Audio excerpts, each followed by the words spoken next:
Today, let's talk about the greatest player on the planet and his rivals. While I will always stand by the fact that I do not feel Jordan had an individual who truly rivaled him during his 15 years in the association, I will say there were teams and even a few individuals who made things very hard on the GOAT. We will discuss just a few of those teams and players today and how those rivalries played out in his storied career. If you were around for those years, you know Jordan was an absolute beast, an assassin-like with his mentality. He made sure to kill the spirits of any player or teams that stepped in his way.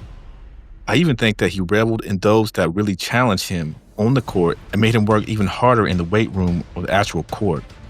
This will be a series that will continue for a few parts, so today I will narrow it down to 3 more obstacles that stood in his way and basically with rivalries he had to conquer in his career.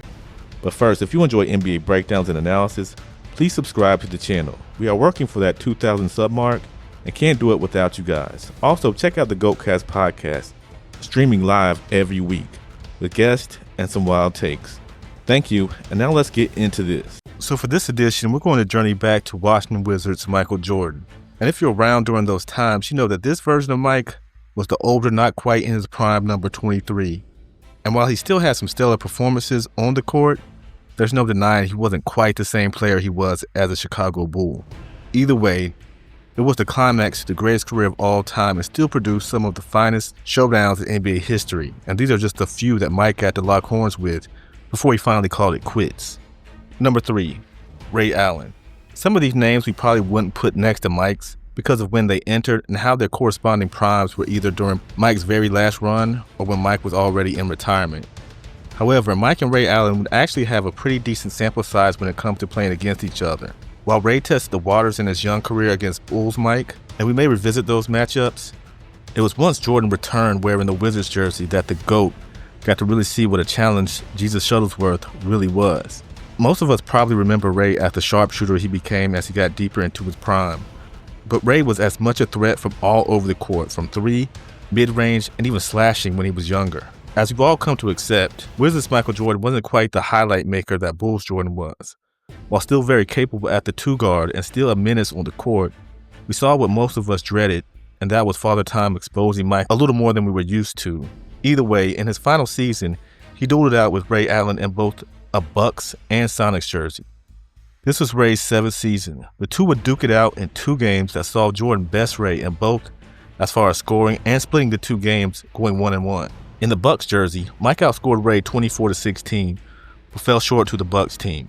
With Ray in a Sonics uniform, Mike again outpointed Ray, this time 26-17, and statistically outperformed a much younger guard in every statistic except assist. Not bad for a 40-year-old. Their clashes over the span of 12 games saw Mike average 28.8 points per game, 5.5 rebounds, and 3.8 assists. Ray, on the other hand, ended with 16.7 points per game, 5 rebounds, and 3.5 assists against the GOAT. Of course, it would have been intriguing to see more of prime Ray Allen against prime Jordan, but even past his prime, Jordan was able to basically best the gunner from UConn.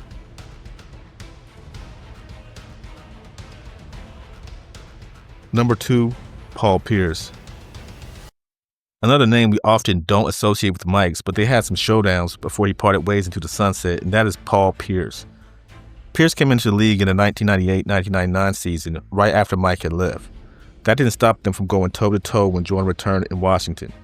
These years were dipping into Pierce's prime as he was becoming a force in a Boston jersey and steadily getting that team closer and closer to their eventual chip in 2008. Like him or not, Pierce was a stud on the court. His ability to score was his bread and butter, but don't get it twisted. Pierce was an above-average defender during his prime years, and at 6'7" could slow down 2 guards and small forwards. Having been named to the 75th NBA anniversary team tells you all you need to know. Mike and his Wizards would be tested by the All-Star. Having played each other 6 times in their careers, Jordan actually owns the matchup, having bested Pierce 4 out of their 6 meetings. However, when you look at their matchups a little closer, Pierce outscored Mike 3 of the 6 meetings as they seemed to trade buckets in bunches. Pierce even dropped 36 on Mike and those Wizards, although coming up short in overtime 99-98. In their storied meetings, Mike averaged 22.5 points per game, 9.5 rebounds, and 4.7 assists, while Pierce matched Mike's offensive output with 22.5 points per game, also 6.2 rebounds and 5.2 assists.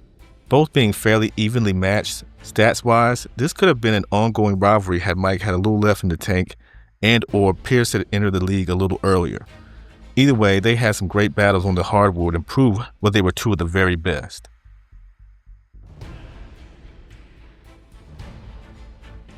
Number 1, Tracy McGrady.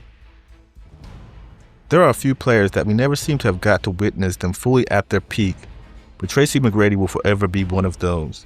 Due to an unfortunate plethora of injuries, McGrady would have a truly sad fall-off that many didn't expect, but once the injury bug started hitting, it just would never let up. Either way, in his short peak of a career, McGrady managed to be a 7-time All-Star with 2 scoring titles and make multiple All-NBA teams. An exceptional scorer that could light you up from almost anywhere on the court. At 6'8" and able to play both shooting guard and small forward, he was a wing threat that terrorized teams throughout the mid-2000s. We'll always have it in the back of our minds if Tracy could have been mentioned in the same breath as some of the very best had he been able to carry on his full career healthy, but it's one of those questions that will never be answered. With all that said, Tracy at his very best was able to meet Jordan 5 times. He did take on Bulls Mike early in his career in the 98 season, but we're here for Wizards Jordan. As a Wizard, Jordan was 2-3 against Orlando Magic McGrady. However, in a losing effort as Mike got the last laugh with the 106-105 victory. As a Wizard, Jordan would only outscore McGrady once in their 5 meetings, having put up 32 to Tracy's 31 points. But when you look at their average, it shows just how great Tracy McGrady was as he entered into his prime.